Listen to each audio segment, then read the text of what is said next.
Good afternoon to all of you here, all my viewers. Welcome to this post lunch Saturday afternoon webinar. I hope you're all here after a good meal. It's a great day today, and despite all this COVID, we are grateful to technology that we are all together here today and are able to go ahead with learning and doing what we have to. Let me just start the ball rolling by putting on my screen and sharing it with you all. Just give me a second. So, as I said, this is an afternoon where we are going to discuss an important part of pregnancy. We all know that pregnancy is something that we all desire. It is a natural need of everyone. And whether it is natural or whether it is assisted, we need to understand the role of a very important hormone called progesterone in pregnancy. So, we are going to look at the key concerns of pregnancy. And let me introduce, just say a few words about myself. My name is Dr. Sonia Malik, and I'm the HOD and Director of South End Fertility at IVF at Delhi. And you may have seen me many a times in webinars and in conferences, I would say. I have been the past president of the Indian Fertility Society and have been practicing in fertility for the last 40 years and IVF for the last 30 years. So basically, with that little introduction, I take you on to now what we are going to discuss. And basically, our main concern is to discuss the role of progesterone in various stages or states of pregnancy, normal as well as abnormal. And like I said, we started with the role of progesterone in implantation and natural pregnancy, and we are going to take you through with a lot of evidence-based medicine so that we can justify the use of progesterone in pregnancy. So here we start with its role in implantation and pregnancy. And you can see over here in this cartoon or in this image that progesterone is secreted after ovulation takes place and the structure called corpus luteum is formed. The progesterone levels start to rise in the blood. And because of the rising levels of progesterone, there are changes in the endometrium or in the uterus, which transforms from its proliferative phase to the secretory endometrium, which is more juicy, which has a lot of stroma and a lot of vascularization in it. So the changes in the uterus are actually reflecting what is taking place in the ovary. The actions of progesterone, as I told you, are basically the hormonal actions which actually stimulate the growth of the uterus. They stabilize the endometrium, as well as the myometrial contractions, which is a very, very big role that progesterone plays right from the beginning of pregnancy up to the end of pregnancy. It inhibits the myometrial contractions and therefore allows the pregnancy to continue. The secretory transformation, like I said, increases the vascularity of the endometrium, and therefore it makes the endometrium more conducive to a continuing pregnancy. Another very important part is the immunomodulation, which means that the immune system is also changed, and it actually causes a difference in the environment of the uterus, and thereby it makes the uterus again more conducive to a pregnancy. So the non-hormonal actions, on the other hand, of progesterone are two: the immunomodulatory action as well as the uterine relaxant action. That is, that in the immunomodulatory action, what we find is that there is a favorable shift of the immune system from the Th1, which is the inflammatory response, to the non-inflammatory response, which is much more conducive and much more favorable to the continuation of a pregnancy. It also modulates the chemokines, and it inhibits the rejection of the tissues. So that is basically the immunomodulatory effect of progesterone. And along with that, like I mentioned earlier, there is a big uterine relaxant effect which happens, and it blocks the oxytocin like effect of prostaglandin F2 alpha. That means that PGF alpha, that is what we find mostly when there are uterine contractions in the uterus. And along with that, therefore, the contractility of the uterus is absolutely decreased right from the beginning of ovulation till the end of pregnancy. And that is what supports the pregnancy. So basically, we are looking at the various actions, whether they are hormonal or non-hormonal, of progesterone. So these actions, whether it is inducing the proliferation or whether it is preparing the endometrium for the reception of the blastocyst and causing implantation, these are all very, very important for the maintenance of pregnancy, and they are absolutely indispensable. Hence, for the maintenance of pregnancy, the actions of progesterone are critical. The progesterone increases endometrial maturation, it regulates the inflammatory mediators, like I said, and of course stabilizes the endometrium. So, in cases where there is a decreased level of progesterone, you can all understand that if the progesterone levels are therefore not adequate, what is going to happen? All these things are going to get deconnected or actually becoming worse. So what we are going to see here is that there will be more of prostaglandin release. The cellular immune system will be activated and it will become more hostile towards the pregnancy. We are having, instead of the Th2 response, we will start getting the Th1 response. And of course, the blood vessel permeability is also increased. So all in all, the entire endometrium or the uterus itself, not just the endometrium, even the muscular component of the uterus, everything gets upset because of a decreased progesterone level. And this actually helps then to terminate the pregnancy rather than continue the pregnancy.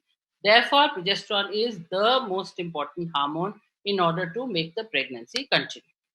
So the role of progesterone is therefore critical. And it is not only that the progesterone has to be present, it is also that the correct amount and correct duration of progesterone is critical for the maintenance of pregnancy. It's just that we need to have it in the right amount and the right duration. So what we were talking then about the natural versus the synthetic progesterones, and we know that the natural progesterone which is available to us is in the form of micronized progesterone.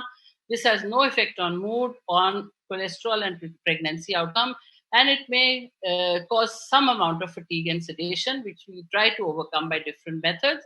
Whereas the synthetic progesterone, on the other hand, can have adverse effects on the mood, HDL cholesterol, as well as pregnancy outcome.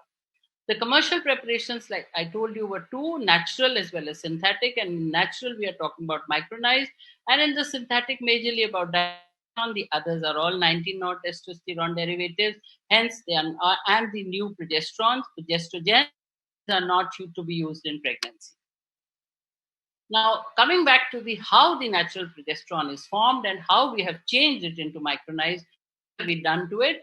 Natural progesterone is found from soya beans as well as from the Mexican yam roots, and these have a structure which is very similar to the physiological progesterone. Hence, it is being used in commercial forms. So, in order to make it more safer and more conducive for use, there is this process of micronization which has been done to this progesterone so that it is not absorbed so easily by not absorbed, dissolved easily or diluted completely by the GI tract. Therefore, to increase the half-life of progesterone and to reduce its destruction by the GI tract, we have decreased its particle size in order to enhance the dissolution and achieve maximum concentrations. So the benefits of micronization is bioavailability of micronized progesterone, similar to that of natural progesterone. The efficiency in the oral delivery progesterone has been accomplished, and micronization of progesterone to particle size of less than 10 in the surface area of the drug and enhances even aqueous dissolution rate from the intestinal absorption. Suspension in oil and packaging in gelatin capsule have been shown to further enhance the intestinal absorption. Now, further, in order to further increase the availability and to make it much more easier for us, we have now introduced the sustained release progesterone, a step further as far as the progesterone is concerned. From micronization, we have also added the added advantage of sustained release. And what is in this? What we have done in this is that we have controlled the availability of progesterone in such a way it is actually in a polymer matrix, and therefore the drug release is timed over a period of 24 hours. Therefore, what is happening is there is a gradual release of the drug, and the levels of progesterone are therefore maintained over a period of 16 to 24 hours. The advantages, of course, of the sustained release preparation are compliance and convenience. There is a gradual release of the progesterone. It makes it convenient to have it once a day because it is eliminated over a period of 18 to 18 hours and even up to 24 hours. And there is a smooth release pattern which avoids a sudden drug release. That means there is no dose dumping. That means you don't achieve a very extremely high level at one time and then it's stuck, it drops. It's not like that. This is the advantage. So basically, now let us see how it is, how it fares clinically, and what is its efficiency profile. There have been some studies which have been conducted from India, like I said, and this is one study which was conducted in 2016 by Dr. Malhotra, Jaideep Malhotra, across 5 centers in India. And what they did was they tried to see the effect of these supplements for luteal phase support. And the result of the study concluded that clinical supplementation with oral natural micronized progesterone sustained release offers therapeutic compliance and alternative strategy to conventional formulations while offering dose convenience and minimal side effects. So another study from Dr. PM Gopinath from Chennai also said of actually confirmed the same thing, because he said that the oral administration of natural micronized progesterone in a sustained release preparation offers consistent tissue concentrations for endometrial support, and therefore a once a day dosage is absolutely convenient and it improves the patient compliance. Also, the slow sustained release kinetics of progesterone in sustained release formulation minimizes drug exposure to liver metabolic enzymes, and therefore offers a sustained action with minimal central side effects. So these two are very important because of the sustained tissue concentration. The compliance is easier because it's a once a day dose, and also the side effects are minimal. So therefore, with this background, let us see how it fares in the various situations related to pregnancy. So the first one is, of course, threatened abortion. And we all know that in threatened abortion, it inhibits the uterine contraction of progesterone and also minimizes the risk of miscarriage. So, what exactly is threatened abortion? As you all know, by definition, it is the loss of the abortus or the fetus at 20 weeks before 20 weeks of gestation. It may be accompanied by vaginal bleeding or with or without abdominal cramps, and it occurs in about 20% of women during early gestation, and 50% of these pregnancies will abort. And even if abortion does not follow, these fetuses are at risk for preterm delivery, low birth rate, and prenatal death. So basically, the anything which is happening to the fetus in the first trimester can carry on subsequently also, and therefore we have to be very guarded about it. Now, what is the role of progesterone in threatened abortion? So, high levels of serum progesterone may be protective against early pregnancy loss, which we saw was around 50% in these cases. And the most important predictor of outcome of pregnancy in threatened miscarriage or abortion is actually the progesterone levels. So, in a large study of about 1,098 women, in this study from 2008, they saw that with no signs of threatened miscarriage from 4 to 12 weeks, the risk of miscarriage was significantly high if the serum progesterone was about less than 38.3 nanomoles. Now, we in India are actually using nanograms per liter for progesterone, and to convert this, you have to divide it by 2.5. So basically, low levels of progesterone are actually not conducive for pregnancy and will eventually end up. So again, this is a very from 2017, which also is a fairly large study of 360 patients, where they again found that a serum progesterone cutoff value of 35 nanomole per liter was a very useful predictor for miscarriage up to 16 weeks of pregnancy. So remember, divided by 2.5, you can actually calculate what it would be in your own lab.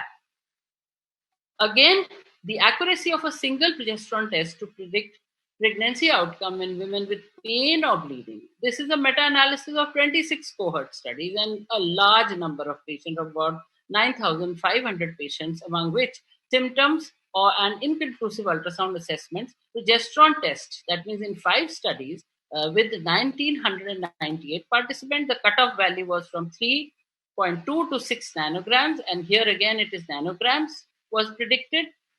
This predicted a non-viable pregnancy with a pooled sensitivity of 74.6 and a specificity of 98.4. That means a single progesterone measurement in early pregnancy, even when the ultrasound is inconclusive and the patient's symptoms are also not telling you, might help you to decide whether this pregnancy is going to carry on or not.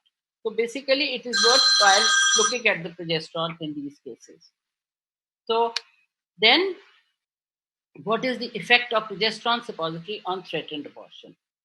Again, they found that if you give progesterone, the successful delivery is about 80%, and the miscarriage rate fell to 20% from 33%, and vaginal bleeding also was significantly less in the progesterone group as compared to the no treatment group.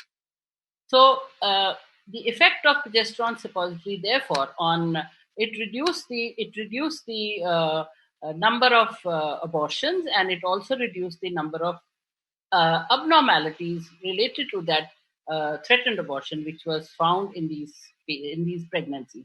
That means the bleeding was not there, the growth was better, and all that was found. So again, now in recurrent pregnancy loss, how does it fare in recurrent pregnancy loss? Here again, what you find is that in recurrent pregnancy loss, the endometrial changes fail to develop if the progesterone production is lower than normal. So what is happening is lower than normal plasma progesterone, as we all have seen all along in these slides. What happens is that it leads to retarded endometrial development in the peri-implantation failure, and therefore it may result in a recurrent implantation failure or recurrent pregnancy loss around the time of implantation or very early pregnancy. So, but if the endometrial development is a little better, then the pregnancy can continue for some time and then finish off later on. So these are the hormonal causes of recurrent pregnancy loss, as we all know it. So the role of progesterone is tremendous, even in recurrent pregnancy loss. And this was a very interesting study, which was conducted in 2017, where preconceptional vaginal progesterone treatment was given in patients of unexplained recurrent pregnancy miscarriage. And this study of Ismail is now very well quoted in many of the cases, in many of the other papers as well, basically to find out what is the effect of progesterone if it is started early in the luteal phase in preventing miscarriage in women who have unexplained recurrent pregnancy loss. Because do not know what to do. And the main outcome in this study was to find out what is the miscarriage rate. And let us see what happened. What was the way he conducted this study? And what they did was they divided the design was that 700 patients of unexplained recurrent miscarriage were taken, and this was a double-blind RCT where half of them were placed on placebo and half of them were given vaginal progesterone 400 milligram twice a day. And then the dropouts were also nearly the same, and the miscarriage rate was seen in these groups. So progesterone was started in the luteal phase and continued after the positive pregnancy rate up till 28 weeks of gestation. So this is a very long study where progesterone was started even when the pregnancy test was not even positive. So basically, let us see what the outcome of this study is. So what happened was that in the placebo group, the rate of miscarriage was quite high. It was nearly double that of the progesterone group. Here it was 12.4, but here the rate of miscarriage was reaching at about 24%, 23.3%. So next, what about the live birth and the rate of pregnancy continuation beyond 20 weeks? Again, you find that the placebo group fared badly, about 77.4%, and here the live birth rate was 91.6% in this very difficult group of recurrent pregnancy loss, which is unexplained, where we do not know what is the reason. And here again, the rate of pregnancy continuation beyond 20 weeks was also good. That is why we had such a good live birth rate. So the first trimester vaginal bleeding was considerably less in half of it. The gestational age at delivery was again 37.4, here again significant. And the rate of premature delivery was also very, very significant, halved. And spontaneous and iatrogenic, again, everything was halved. So this is an excellent study to make us understand the role of progesterone in unexplained recurrent miscarriage. So it is more effective than placebo. And now there was a very important trial which happened in 2015, the PROMISE trial, which said that in unexplained recurrent miscarriages, there is no role of progesterone. The conclusion of this study was that there is really no role of giving progesterone. However, this later study by Ismail et al. In 2018 has actually told us that if we are starting the progesterone early in these patients, then it may help us to get them to term much more easier as compared to when we start the progesterone late. So when I first started talking to you, I was talking about the duration of progesterone also. It's not only the dose, it is also how long you give the progesterone that is actually going to help us. So, what are the two difference? What are the main differences between the two trials? First of all, it is the time of initiation of treatment, which I said here. This PROMISE trial done by Kumaraswamy was after a positive pregnancy test, and here it started in the luteal phase itself. The therapy duration was only of 12 weeks, and here it was for 28 weeks. And the study design was also different in the sense that they just looked at the pregnancy, and here the cytokine levels were also measured throughout the first, second, and third trimester. So they were looking at the immune modulation that progesterone was doing, and thereby trying to understand whether this is actually the reason why these pregnancies abort. So therefore, this was a very, very key. This is a key study as far as progesterone is concerned. So this trial, it measured the cytokines levels. It reflected the strong immunomodulatory action of progesterone that may be behind the lower miscarriage rate, and the rate of premature delivery in the progesterone group was significantly lower in this group.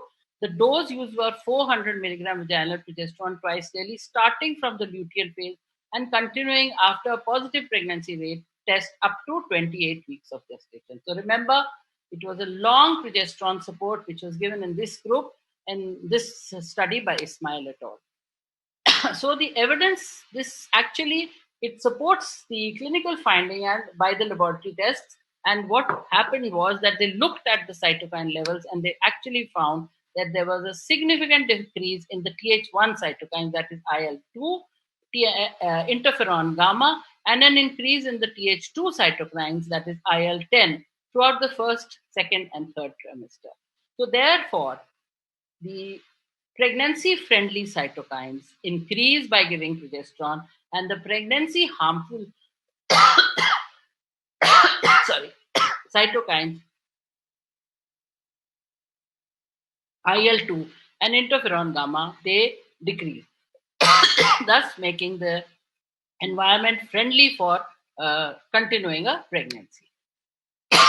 So again, to highlight what it said, this study actually told us that the after ovulation, if you start progesterone early, sorry,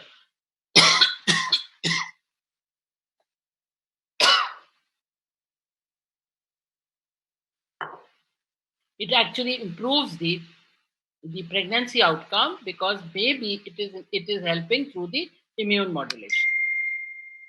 So safety. There was another study where the Kumaraswamy study actually looked at also the safety of progesterone, vaginal progesterone, during pregnancy, and actually the neonatal outcomes without any anomaly versus placebo was very encouraging, and they found that progesterone does not lead to micronized progesterone does not lead to any harmful effects on the baby. So, to summarize the effects of progesterone on RPL is we know that it is 3 consecutive pregnancy losses. There is a complex pathophysiology to it.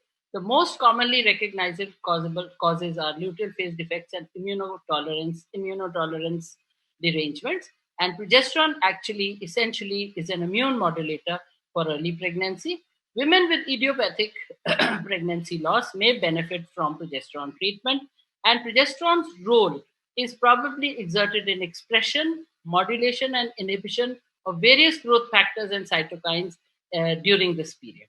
So basically, we all must understand the major role of immune modulation in pregnancy, and we must understand how these molecules, especially progesterone, help to immune modulate.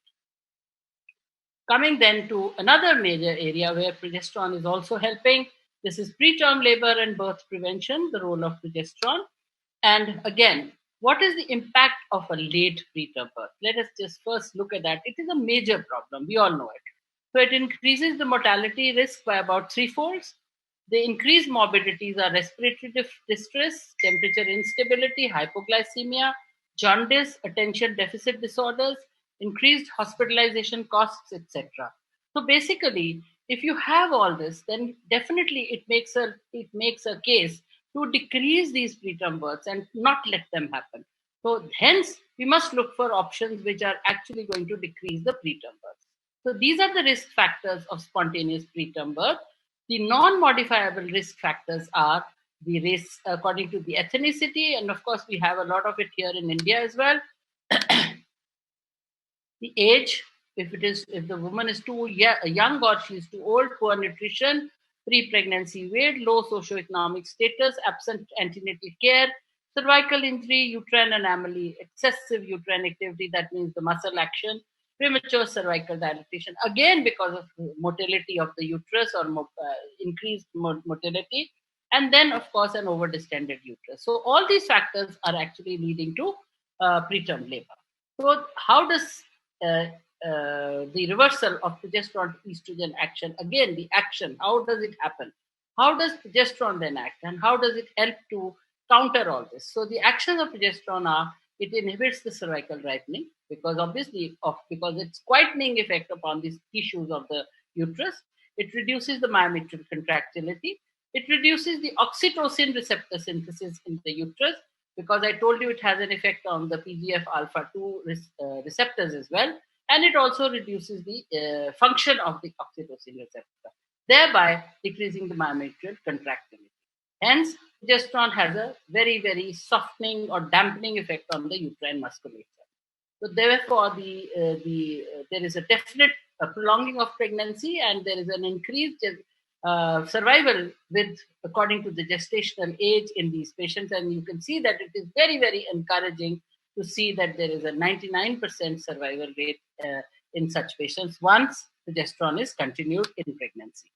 Again, it also decreases the neonatal hospital stay because it decreases the complications. Obviously, if the baby is born at term without any problems, then the hospital stay is definitely going to be less. So, what is the clinical evidence for this efficiency? Again, looking at various studies, what do we find? In this randomized double-blind placebo-controlled study of 150 women with at least one preterm birth who received 100 milligrams of oral micronized progesterone or a placebo twice a day from 18 to 24 weeks until 36 weeks of delivery, the oral micronized progesterone reduced the risk of preterm birth between 28 to 31 days plus 6 days, and the NICU admissions therefore also decreased. In another study, again evaluating the effect of daily micronized progesterone in preventing recurrent spontaneous preterm birth, it was found that micronized progesterone increases the maternal serum progesterone. It was associated with a trend towards a reduction in this preterm birth and an increase in the maternal serum progesterone. So, this second study by Glover et al. In 2011 actually tended to study the levels of progesterone along with the efficacy on the preterm birth. So, therefore, they also found that by giving this micronized progesterone, it wasn't as if it was acting like a placebo, it was actually raising the progesterone levels and causing a beneficial effect on the pregnancy. So, whenever we want to prevent our preterm births, our goals are basically to educate the patient if there is a risk of preterm labor, to recognize early symptoms, and to present for assessment if these symptoms are present, to optimize fetal condition in preparation for delivery, to preserve the maternal health, and to minimize perinatal mortality and mortality. So basically, it is our endeavor that we get out a baby who is in a good condition and does not require too much of help to sustain itself. So neonatal mortality and morbidity is our concern. We want to decrease the recommendation of all the various organizations, whether it is the US FDA or the American College or the SOGC, Society of Obs and Gynecologists of Canada. They all have very, very strong guidelines, and their recommendations are basically preterm birth is a major unmet medical need, leading cause of perinatal and neonatal mortality and morbidity, 33% increase in the incidence of preterm birth since 1931, and there is a huge multi-billion cost associated to treating these. So it's a staggering financial and social emotional cost. Again, 17-hydroxyprogesterone, we all know, has been shown to reduce the incidence of preterm birth Significant efficacy is demonstrated at 37, 35, and 32 weeks of gestation, 33% at 37, 31%, 35, and 39% at 32 weeks of gestation. So these can actually be they are applicable to the race of the mother, number of previous births, and gestational age of previous preterm birth, if there is any. And so, therefore, it makes a case that we should be supplementing these women with more of progesterone. So, this treatment leads to healthier neonates. It lengthens the mean gestational age. It also results in fewer infants below the age below 200 500 grams. There is a 34% reduction in this kind of low birth weight babies. It reduces the admission to NICU, and it reduces important neonatal morbidities like respiratory symptoms and necrotizing enterocolitis, which we all dread as gynecologists, and of course, intraventricular hemorrhage. So it is well tolerated. There is no increase in the rate of complications or procedures, no identifiable risk. Comparable rates of neonatal deaths and miscarriages are very good. So there is no evidence of teratogenicity, and there is no identifiable risk to the child. So to summarize the entire thing, what we also did in one of our studies was that we gave a national epidemiological survey to many doctors, to gynecologists, about 1,000 gynecologists across India, and we wanted to study what are the clinicians' preferences to use this molecule that we are talking about. And what we found was preferential choice of oral micronized progesterone SR in patients of luteal phase defect was about 23%, but about 56% of the doctors were using it for all indications, like preterm birth, luteal phase support, or luteal phase defect. And in BOH, the oral micronized progesterone was the preferred one because it was used by 56%, 36%, and the vaginal route was used by 58%. So basically, it was the micronized progesterone, whether it was used orally or vaginally, this is the preferred progesterone. Similarly, mid-luteal progesterone levels also suggestive of LPD in such cases where they were using micronized progesterone, they were seeing it, and it was found that in about 49 or basically about half of the patients, the levels were to the tune of about 10 nanogram per ml.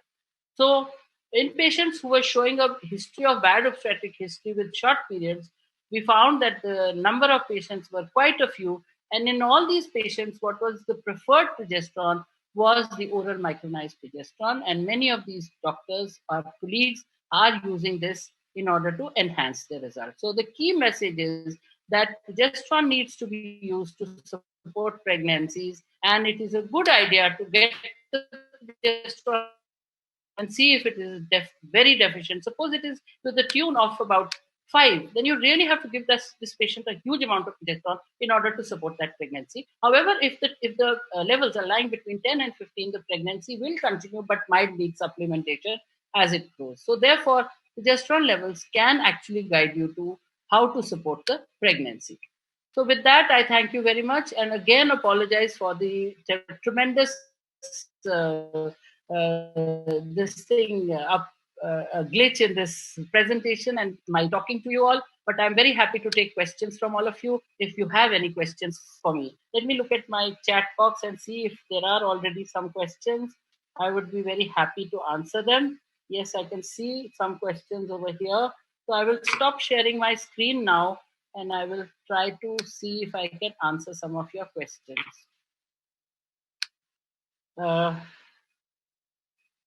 Second. So Dr. Sumati from Anantapur asks me, do we have to give progesterone SR for low-lying placenta and a bout of bleeding at 12 weeks gestation? Sumati, I would do it. Basically, I mean, it is possible that this could happen because of the contractility of the uterus. And if you go by what I have told you, then progesterone does decrease the contractility. And if you support this pregnancy with some extra progesterone, it might help you to take the pregnancy forward. So I would definitely say that you could add progesterone in such a case where there is. We all know that the low-lying placenta is going to go up gradually as the pregnancy advances, but till the time it is still there, you may be helping the patient. Then Dr. Veena from Trivandrum asks me, what can be the maximum dosage of progesterone SR per day? Again, see, since it is sustained release, and since the otherwise, what is the dosage that we are giving? We are giving up to 400 milligram twice a day, or the normal, not the sustained release, the normal, or we are also giving 600 milligram twice a day. So maximum is what we are doing. But basically, so all said, it is about 800. Here we are already giving about the same dose in a sustained release form. Therefore, one tablet might be all right, but if you think that the progesterone levels are really low, then you could go up to 2 tablets a day. But I don't think you will require more than 2 tablets a day to achieve the progesterone levels that you desire. Manisha Sachar, Jalandhar. What is the role of vaginal progesterone versus oral in IUI pregnancy outcome? Manisha, actually, there is no difference between the vaginal route and the oral route because of the formulation that we are talking about. We all know that the vaginal route has a first pass effect because it is lying close to the uterus. We know that about drug delivery system. But first of all, it is the choice of the patient. If your patient is quite comfortable with the vaginal route, you could give it as a vaginal tablet as well. But the idea of using these tablets, bringing about these changes in the tablets, is that you want to promote the oral route because the vaginal route is not very easy for the patients. Hence, we are saying that you can give her an oral route instead of a vaginal. But as far as the pregnancy rate is concerned, it's going to be the same. There's going to be really no difference because the molecule is the same. It's only the route that is different. Sana Malik Raza from Mahat. How to proceed for BOH? Is progesterone SR? Uh, See again, when you are going by evidence-based medicine, you have to have some kind of a proof to say that this is the reason why it has happened. Not only for the patient, but also for yourself. You have to be convinced that okay, if I'm giving this treatment to the patient, it is the correct treatment, and she needs it. You have to justify it not only to the patient but to yourself also that you're doing the correct thing. So if you think that you can get the progesterone levels done wherever you are and you find that they are low, then in that case it is definitely a case for giving progesterone to that patient. However, if we have been talking about, if you want to give it empirically also, as many of us do in ART, many of us are giving progesterone supplements in IVF practice. In that case, you will not be wrong because it may help the patient to buy.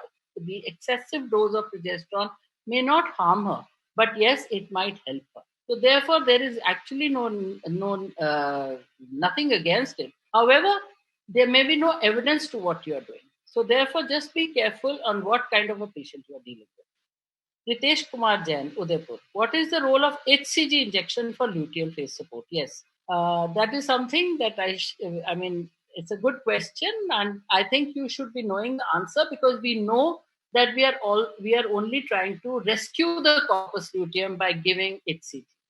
What is the meaning of rescue? It means that we are trying to see that the corpus luteum does not degenerate, and therefore the progesterone excretion or secretion by the corpus luteum continues. If we find that the corpus luteum is weak and the progesterone levels are low, we are actually trying to push it by giving an extra dose of HCG so that the corpus luteum remains and retains its function and continues the way it is. So that is the role of HCG. However, in patients of ART where you have done an IVF and where you are finding multiple corpus luteal and where there is a risk of hyperstimulation, or after an IUI also, if you find that there is a risk of hyperstimulation, ovarian hyperstimulation, your ovaries are very big, then even though you may find that you think you not find, but if you think that the progesterone is low, it will not be, because if you have so many corpus luteal, they will all function and produce progesterone. There, HCG is contraindicated because it is going to give rise to ovarian hyperstimulation syndrome. So beware of ovarian hyperstimulation only in cases where you've done an IUI And where you have had a patient of IVF, there you should not be giving it. But in other patients, yes, there is a role of giving HCG. Devi Jha from Goda. What is the role of progesterone SR in RPL? I think I alluded to that in great detail. This study, which was conducted by Ismail, actually tells us that there is a huge role of progesterone in cases of RPL as well, because it acts as an immune modulator. That is what he has proven. And in addition to that, it has its own hormonal effects that we all know about. So therefore, there is a major role of progesterone in patients where you are definitely finding a low level of progesterone, one, or even if you're not finding a low level of progesterone, if you supplement them with unexplained, like we said, unexplained recurrent pregnancy loss, you may find a benefit if it is started early. They started it in the luteal phase. So if you start it early, then it may benefit your patient. Dr. Sachin Butala from Ahad, is there any precaution needed in using this? No. Progesterone is a safe hormone. It does not need any precaution. Dr. Vivek from Mumbai, how can we check if the progesterone levels are low? Yes, it's a very good question. Progesterone is a very, very labile kind of a hormone. It changes very frequently. Its variation is tremendous. So what is actually suggested is that every day, if you want to do a progesterone level every week, or if you want to do it 3 times during the luteal phase, in order to know whether your patient is doing well and she will conceive or not, or after pregnancy also, if you want to check the patient's progesterone level, and suppose you've taken the first progesterone level at about 9 o'clock in the morning, all your progesterone levels should be taken at the same time, at 9 a.m. So the variation, if it happens, it will be there. More variation will be there if the time is shifted from 9 o'clock you're taking it now at 12 o'clock. Then you may get a different progesterone level. Therefore, whenever you have to whenever you have to check your progesterone, be careful of doing the progesterone levels at the same time of the day whenever you do your levels. I'm not promoting progesterone to be done every day. No. What I'm trying to tell you is if you're going to do it 2 or 3 times in your treatment cycle, you should always be doing it at the same time. Then the levels that you get are going to be nearly the same every time, and therefore, and this is evidence based. There is a paper which tells us that it should be done at the same time.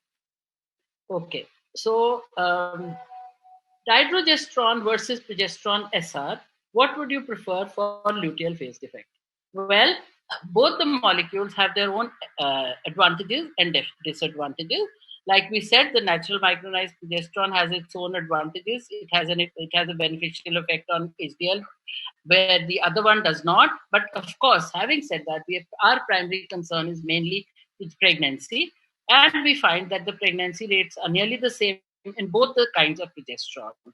So whether you give progesterone or give progesterone SR, it's going to be the same. Progesterone SR is now reaching nearly natural micronized progesterone, I would say, is reaching nearly the same stage as dydrogesterone, but in pregnancy support, if it is a natural pregnancy, then the dydrogesterone dose is 1 BD. If it is an ART pregnancy, the dydrogesterone support, luteal phase support is 1 tablet 3 times a day. Here we are saying progesterone SR is just once a day. So therefore, for the convenience of the patient, again, the convenience is important. So here it is 1 dose, there it is 3 doses or 2 doses. So that's the difference. Otherwise, as far as pregnancy rates are concerned, they are nearly the same.